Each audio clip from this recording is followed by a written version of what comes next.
My first job in the government was at CIA, and one of my office mates was Bob Barr, who later became a congressman from Georgia. And my children lived in mortal terror that people would think that they were Bob Barr's kids. So it continues to haunt me to this day. But the job of Attorney General under President Trump, and I won't mince words about it, it was a hard job.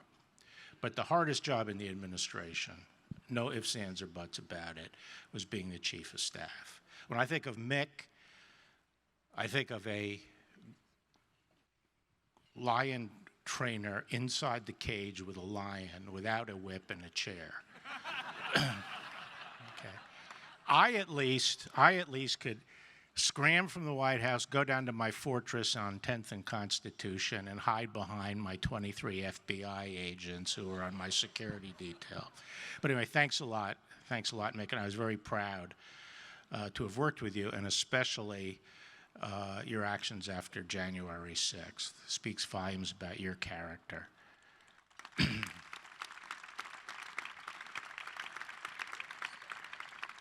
Tim, thank you for you and the Institute inviting me to this event. This is my first time, and people have come up and thanked me for attending, but I'd like to thank you. I'd like to thank you for your warm welcome.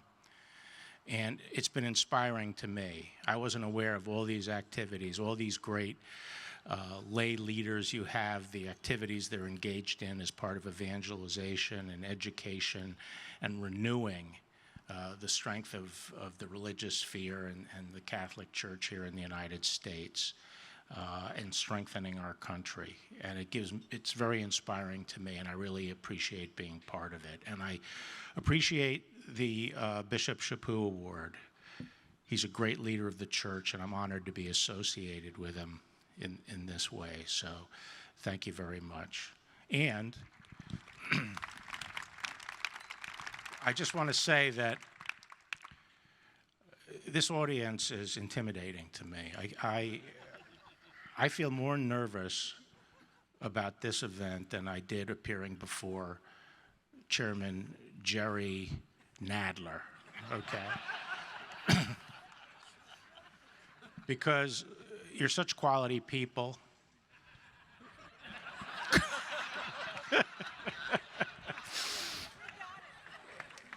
You know your stuff. You make the presentations here, the talent here is unbelievable. So I'm humbled to be part of this program. And I'm also humbled to be interviewed by Ryan Anderson, who is obviously a brilliant thinker, and it's really me that should be interviewing him. But anyway, thank you very much for your warm welcome here.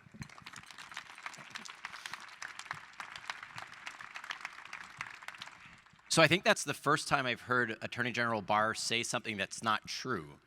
It's very much me that should be interviewing him, because I get to be both Piers Morgan and Susie Orman rolled into one tonight as I get to ask you the tough questions. All right, so here's the first one. I remember the interview, the very first interview you did after your second time becoming Attorney General. For those of you who aren't familiar, Attorney General Barr was the AG in the George W. Bush administration. He then comes... H.W. Bush, sorry, let me get the initials correct. Comes back to serve a second time, the second time in American history that we've had an Attorney General serve twice. And it was an interview on CBS Morning News. Jan Crawford was interviewing you, and she says, I want to get the quote right, she says, when you came into this job, I mean, you had a good reputation on the right and on the left. And then she says, so why did you put that all at risk to serve the country a second time for President Trump? And the response you gave, I thought it was profound in two ways. One, he says, well, I know if I did the right thing, I was going to be attacked anyway, but I should do the right thing. And then two, I want to read this. He says, everyone dies. I don't care about my legacy. I'll be dead.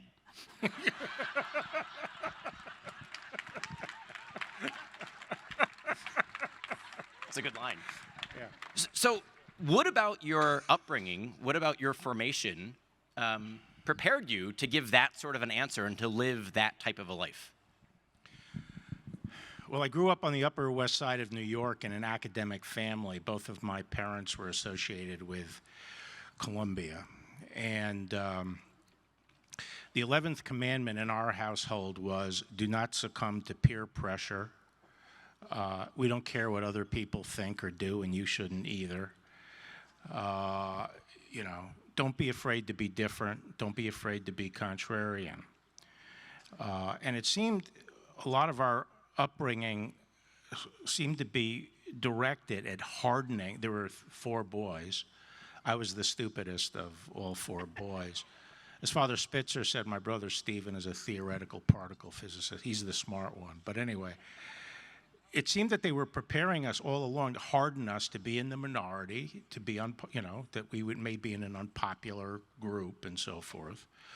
And they lived that too, because my father was the Republican district leader in the most liberal district in the New York City.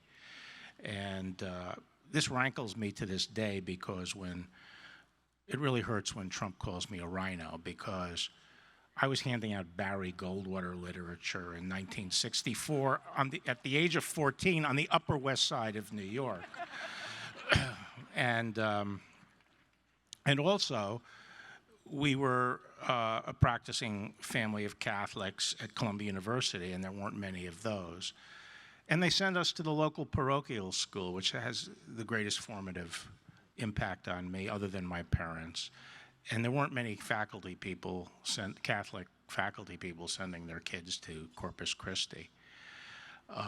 So when it came time to education, for further education after Corpus Christi, there was consideration to go to Regis, the sort of really good school, Jesuit school in New York City, or a very, you know, top-notch prep school up in Riverdale, New York, called Horace Mann, which was always sort of rated. And they decided, even though it was more expensive, to send us to Horace Mann, which was almost all Jewish, because they felt that it would be good for us to be among sort of people who weren't like us and learn to hear what other views were, and also be able to defend our positions and so forth, understand why we believed what we believed.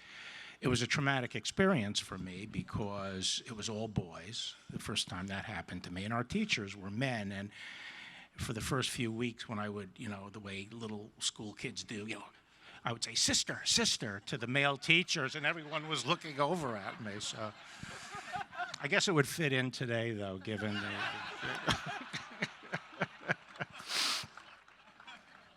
So you misgender people? Yeah, apparently I did. I went to Columbia, and that was during the late 60s and 70s, and that was a difficult period. I mean, you definitely were in a very distinct minority, and you know, you had to look. But in those days, it wasn't as woke, in the sense that liberals still believed in debate. And therefore you had to learn how to hold your own, and you thought through things and so forth. So the other thing that my parents were adamant about was, don't take your beliefs off a rack like you're putting on a suit and say, oh, this is me. Now I identify as this because this is what I am. I'm a libertarian, or I'm a traditionalist, or I'm a progressive, or I'm a Trotskyite. Understand what you say you believe, and honestly believe it. Honestly meaning you've tested it against objective truth and you believe it's the truth. And that's what you believe, and you learn why you believe it and be able to defend it. And that was true of religion too. They taught us the Catholic religion was true, but they never hesitated to allow us to, you know, explore issues and explain things and challenge things here and there. My father was not Catholic. He was from an atheistic Jewish family.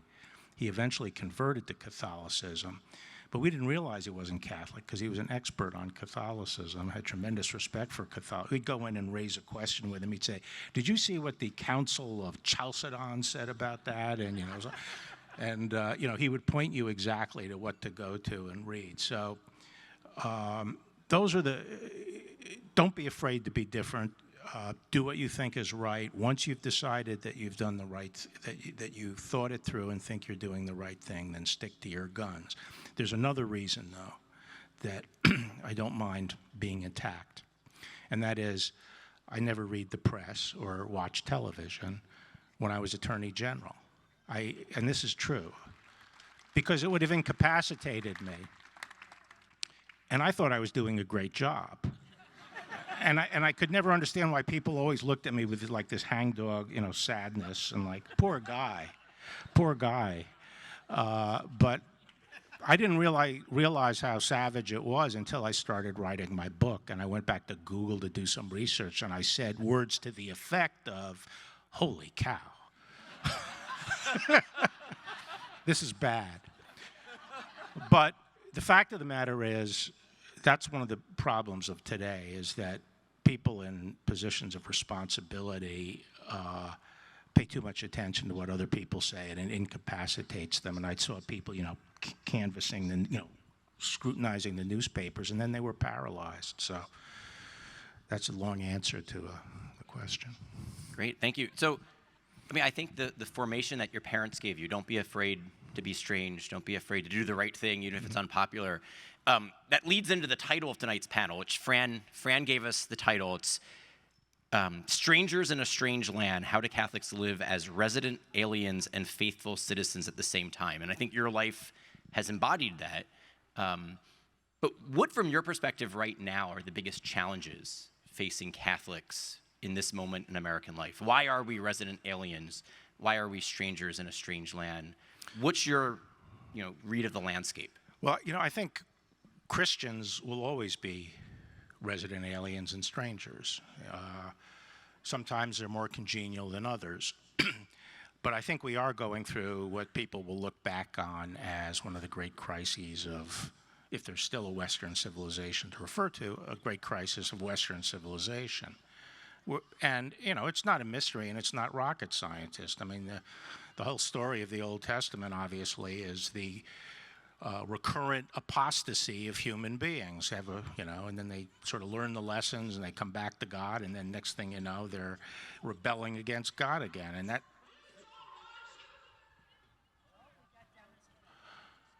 Now I feel at home. They have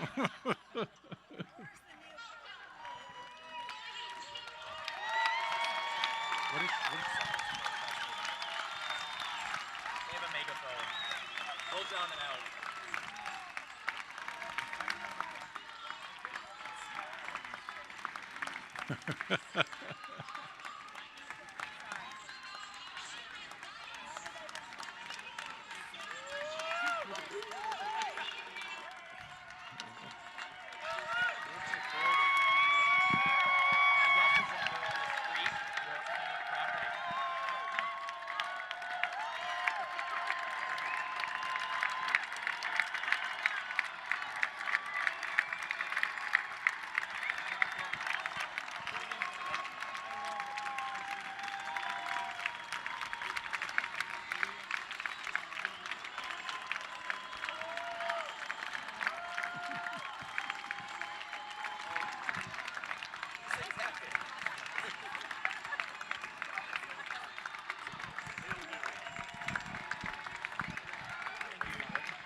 Hail Mary, full of grace, the Lord is with thee. Blessed art thou among women, and blessed is the fruit of thy womb, Jesus. Holy Mary, Mother of God, pray for us sinners, now and at the hour of our death. Amen. Glory be to the Father, and to the Son, and to the Holy Spirit, as it was in the beginning, is now, and ever shall be, world without end. Amen. Hail, Holy Queen, Mother of Mercy, our life, our sweetness, and our hope. To thee do we cry, poor banished children of Eve. To thee do we send out our sighs, mourning and weeping in this vale of tears. Turn then, most gracious Advocate, thine eyes of mercy towards us, and after this our exile, show unto us the blessed fruit of thy womb, Jesus. O clement, O loving, O sweet Virgin Mary, pray for us, O Holy Mother of God, and that we may be made worthy of the promises of Christ. Saint Michael the Archangel, defend us in battle. Be our protection against the wickedness and snares of the devil. May God rebuke him, we humbly pray. And do thou, Prince of the heavenly host, by the power of God, cast into hell Satan and all his spirits who prowl about the world. Salve Regina.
That's power.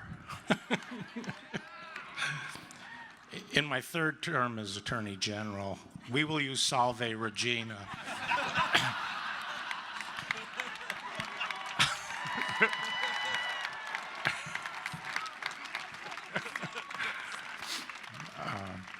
If I'd known about that, I think Lafayette Park would have been a lot easier.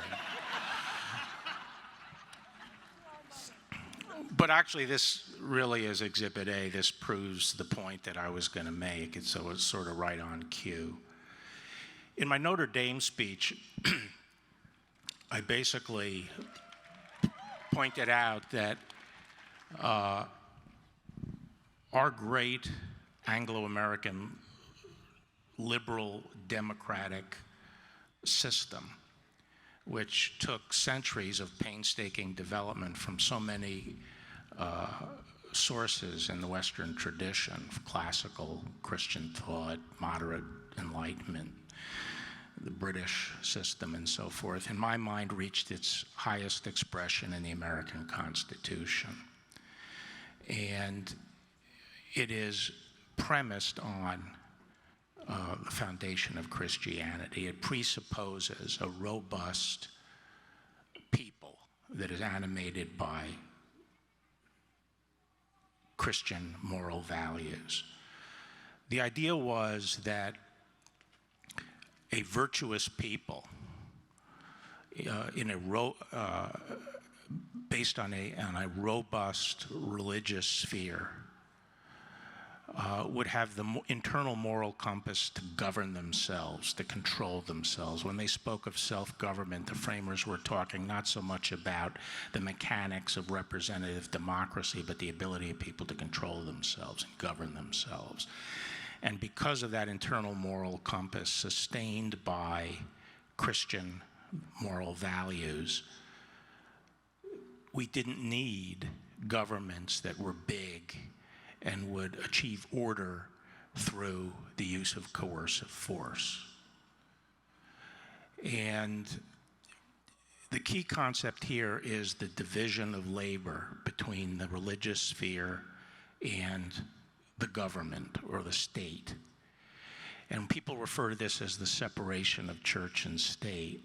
And when we hear that, we perk up because it's usually used by the left as sort of a doctrine that religion has to be sent into the cloister, away from polite society and practice sort of in private. But that's not what it's all about. Before Christ, the state controlled all aspects of people's lives and was responsible for it. So in the polis, the Greek polis, it was the state that determined what a good life is, and it was your participation in politics that determined whether or not you were moral and you were reaching your full potential as a human being. And it was the state that was a positive moral agency, supposedly, that would lead you to virtue. But after Christ, the authority over men was bifurcated. Render unto Caesar and render unto God. And that dichotomy has been carried through in the West since then. And it's that bifurcation of authority, with the religious sphere responsible for moral education, the religious and the family and private sphere responsible for moral education and framing the character of the people, that is separate authority and independent and autonomous. And the state is essentially a backstop with a very narrow focus of addressing errant members and using its coercive force to correct those errant members. By bifurcating that authority, that enabled the evolution of limited government and broad personal liberty. Broad personal liberty depends on a robust religious sphere. The crisis we face today is that the religious sphere is crumbling. And part of it is apostasy, but the main thing is a sustained assault on traditional religious values and on churches by a political movement, a materialist, revolutionary movement, like many of them since the French Revolution, that are attempting to use the coercive power of the state and the law to fashion a earthly nirvana and use coercion to achieve some kind of collective paradise. It's essentially a Marxist kind of scheme. And this is the modern secular progressive movement, and like all such movements, it's becoming increasingly totalitarian. It is not the result, as some suggest, of a fault with our system of government. The problems today arise because this group is trying to overthrow liberal democracy, and it is an illiberal movement, as we see. And so what is our response to this, the crumbling of the religious sphere?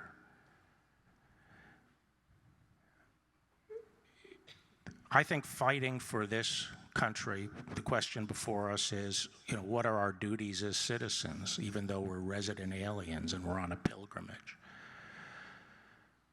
I think this republic is worth fighting for, and our Constitution, which has been so congenial to religious liberty, has created so much prosperity and freedom, has been so successful. It's worth fighting for.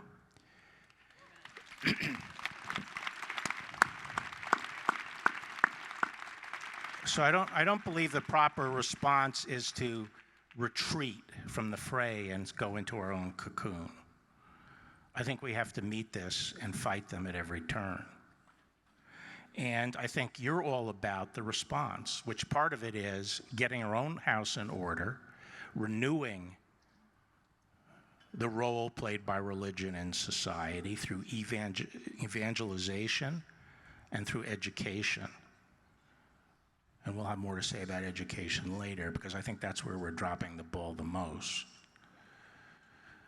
And the other part of it is by meeting our adversaries in the political process and on the legal front to beat back their efforts to use the coercive power of the state to throttle people of faith trying to exercise their religious liberty. So I think that's the fundamental challenge before us. And the reason I feel so optimistic about things, ultimately, is A, we've led off with not led off, it's taken a long time, but we now have a historic victory in striking down Roe v. Wade that we can build upon. And the experience and the leadership and the activists that we have brought to bear in the right to life are now being brought to bear across the board in a very multifaceted approach, not just to the issue of life, but to all the issues, including transgenderism and others that are being used as the wedges to destroy traditional religion and traditional values. So that's my answer, Ryan, in a nutshell. Perfect. Thank you. I told you it would be like Susie Orman and Piers Morgan. I didn't know they would be there for that. Yeah. So right at the end there, you hit on Roe, and I want to ask you to draw out some lessons from Roe, because, as you suggested, there are some who are tempted to retreat to the catacombs. There are others who are tempted to burn it all down. And I think the lesson of the pro-life movement is to do neither of those things. I think of people like Nellie Gray, who refused to accept Roe v. Wade as settled law. For 49 years, we marched for life because of her. I think of people like your first boss in government. I guess, well, you were in the CIA, but your first boss at the White House, Ronald Reagan. I think of your predecessor as Attorney General, Ed Meese. People who laid the groundwork for the victory that we saw a month and a half ago. What are the lessons that you draw from that 49 and a half years? I think of Leonard Leo, one of the benefactors of this conference. What can we learn from the hard, decades-long work that they did for those of us who are either tempted to give up or those of us who are tempted to find shortcuts? I think the one lesson is there are no shortcuts. We have to be in on the long game, the long fight, and we have to be very strategic about how we conduct the fight. One of the things, many politicians will take positions that are practically unachievable because they simply want to get the political approval of their supporters for going out and pushing something. And there are some people who, in a sense, by taking very perhaps correct morally, but unachievable practically, by taking those positions in a way they're signaling virtue. And they don't mind whether they lose or not. In fact, losing sometimes make it appear more virtuous. I'm interested in winning the fight and doing what's necessary to win. And in this case, it took 50 years, 2 generations. But what made it successful was obviously building up our strength on the courts, but also helping change people's minds and acting strategically by hitting the pro-choice advocates at their weakest point. Remember, that's how they got abortion in the first place. They focused on the hard cases of rape, incest, and life of the mother, which, as we all know, are infinitesimal portion of abortions. But by focusing on that, they got traction, and then they eventually got to the point of unrestricted abortion on demand. But they took it too far, and they got over their skis. They went beyond the moral sense of a majority of the American people. And so how did we push back? We went to the hard cases too. late-term abortion, abortion on demand, and so forth. And their rhetoric and their posture that this was essentially, there was no other value at stake here other than the woman's privacy, and she was defending herself against a parasite. They took things too far, because a majority of Americans understand this is a moral decision. They're not dismissing this as a parasite. They understand it's a human life involved here. And most Americans don't believe in late-term abortion. And you know, even where there is prohibitions on abortion, they believe there should be exceptions for rape, incest, and the life of the mother. And so that gave us our traction. And I think the lesson is we have to be strategic, and we need a comprehensive plan to make as much progress as we can that is practical in all the different states. Remember, we're no longer looking for 5 votes. We're no longer looking for 5 votes. We have to win in 50 different fora, and we have to persuade voters. It's now back in the democratic process. So we have to win hearts and minds. And it's going to be a gradual process. We're going to have variable outcomes around the country. But I am afraid that people might look at this as a mandate to go out and sort of push our optimal solution nationwide. And then we open ourselves up and we show an area of weakness where we don't command the support of a large group of American citizens, and that'll give them the ability to push back on us.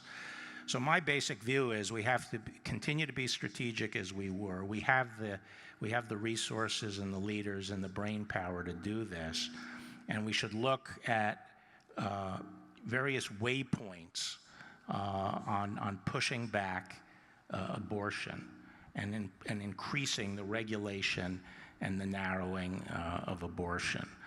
And we shouldn't, you know, act as if, you know, we have carte blanche at this point and push extreme solutions or solutions that a lot of people would view as extreme. For example, no exception for the life of the mother and so forth. So that's, I think, the lesson and the challenge ahead of us. This isn't going to be finished for another 2 generations. And the other thing is we have to look for a durable solution in these states, okay? We have to get away from, you know, an executive order is put out in one administration, there's an election, and then a new executive order is put out, and it's back and forth like a badminton match. We have to look for solutions and resolutions that will stick and be durable.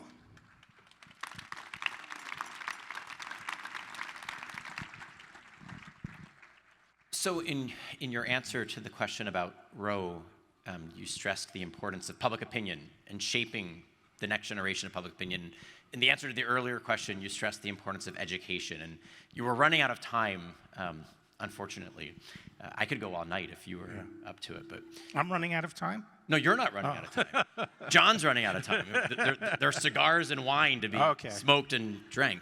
But I want to, you've given some pretty profound reflections on education and the role of kind of what's going on with almost an established religion of irreligion, established religion of secularism that's being promoted by the government-run schools that we call public. And so I wanted to just ask you, how should we think about the law and public policy with respect to education? How should we as Catholics think about our own parochial schools? And then third part, so this is a multi-pronged question. As parents, you and your wife have raised successful kids. You now have a whole bunch of grandkids. How should we think about the task of forming that next generation, which to my mind is probably the most important thing any of us will ever do as disciples? Right. My first job in the Reagan administration was to push tuition tax credits and promote school choice. And that became my passion and has been since then. I think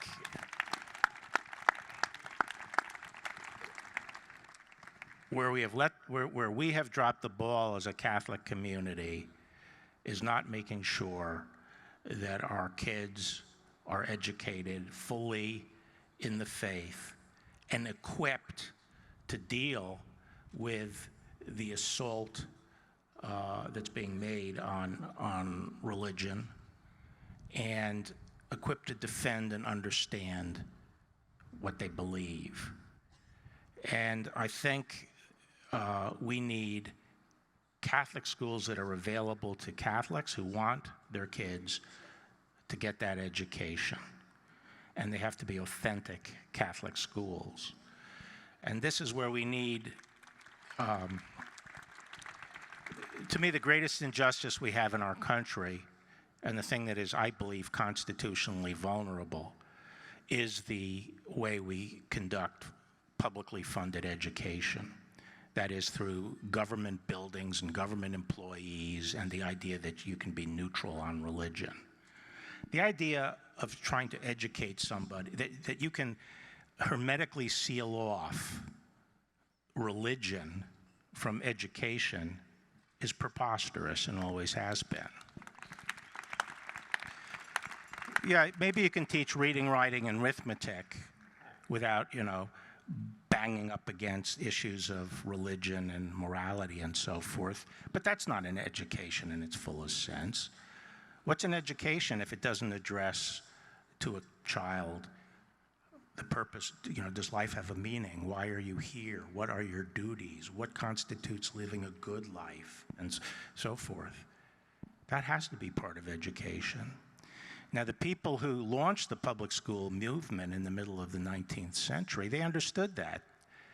And they felt that part of a mission of education had to be character formation, and that required religion.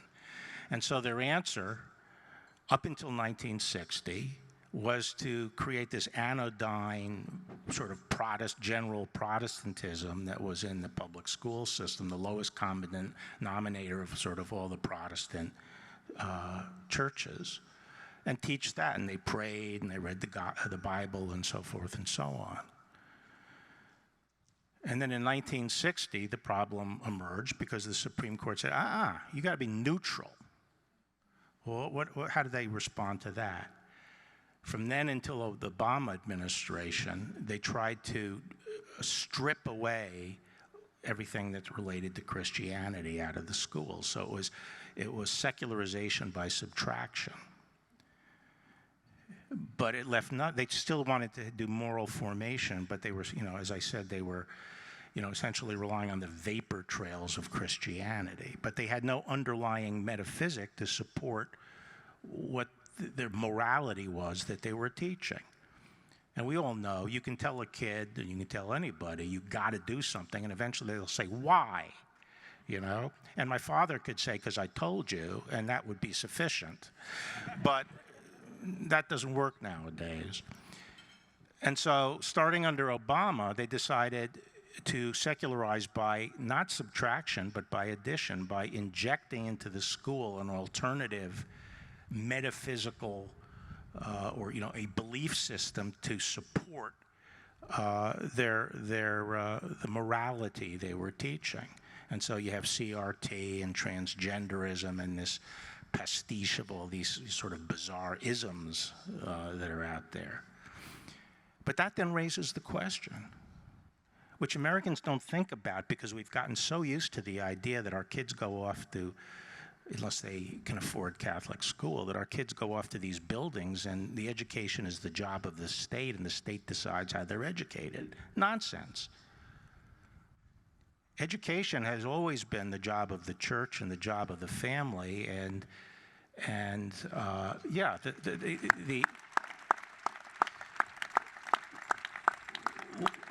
there was an effort to get the state involved and pay for it, but now you have to accept an education that is at war with your religious beliefs in order to have the mandated education without paying through the nose. And that, to me, has to be unconstitutional. Because where does the government, ask yourself, where does the government get the idea that they can teach us isms, that they can form children in their image? Right, but did we set up Sparta here? You know, where parents turn their children over to the state to be formed? That's Sparta. I think the founders would be surprised at that notion, you know? I don't understand where they get the power to say, okay, now we're going to teach you this ideology as our preferred ideology, and we're going to form you in our way. So I've always felt that in a pluralistic society like ours, the only way to thread this needle, to have the public pay for education, is vouchers. And the Supreme Court has opened the gates to that in their recent decision on the Maine case, striking down the Blaine Amendment in Maine. And so there's no doubt in my mind that a voucher, they basically said it's okay to pay for to use state funds to pay for elementary school education, even if it has a religious component. And we're not going to get into the business of trying to figure out whether state money is actually going to advance religion. You just can't, it's okay. So we would win the voucher case. And I think it's ironic that we fled, our forefathers, at least some of them, fled from England for religious freedom. But in England, the government can pay directly religious schools, Catholic, Church of England, Islam, Sikh, whatever. And the same in one of the most secular countries on earth, France. Now, of course, that moves the battle to accreditation and the standards. But that is transparent. But what happens now in the schools, the public schools, is not. We'll have the accreditation battles. But unless we educate the next generation and equip them to deal with the hostile environment that we're living in now, I don't think our church can thrive, and I don't think our religion can thrive in the United States. And we have to pay attention to this. And we need governors to take advantage of the law, and we need church leaders to focus on this. This is really the future and the obligation of passing the faith on to the next generation.